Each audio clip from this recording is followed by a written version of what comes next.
Andrew Huff is a spokesman for the Armed Forces Radiobiology Research Institute, which has been leading the Pentagon's quest for a more effective antidote to radiation sickness. The symptoms of acute radiation sickness would be just exactly like a terrible flu.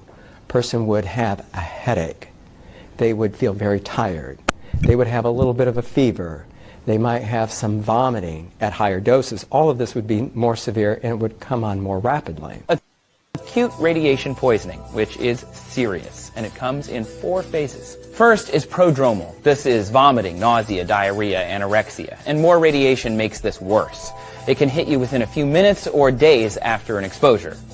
Second, you'd actually feel better. This is called the latent phase. You'd get over these flu-like symptoms, but you didn't actually get over them. If you'd had lab tests, they would show that you'd been poisoned by radiation.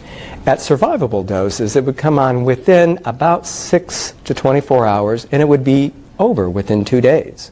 And you might think, well, I'm okay. Then maybe weeks after that, bam, the manifest illness phase hits.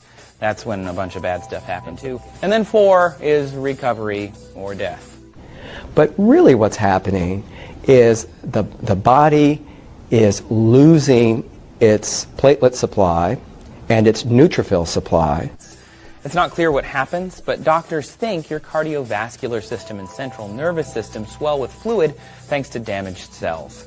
In less than 3 days, the brain can't control the body anymore because of cell death. And in order for you to feel sick from that, just like after chemotherapy, it takes a little while for infections to come up, to come about, or for you to have any kind of bleeding from the loss of platelets.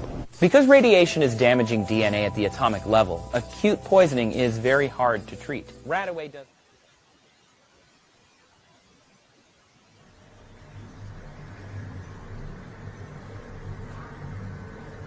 隐因里面之间的有不同的密度、不同的形态，那么伴随真相不同，它就疾病不同。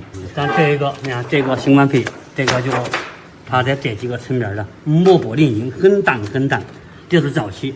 早期这种不能漏掉。That exceeds anatomical borders. It simply crosses the lobar fissure here, but it's got relatively sharp margins, and that those two are key features for radiation pneumonitis. So it's 对，它才晚期了。对，这个这都很懂了。它最后都变成两肺全部变白，它都是里面那个蛋白渗出，把肺泡填满，然后不能呼吸，人都会去世了。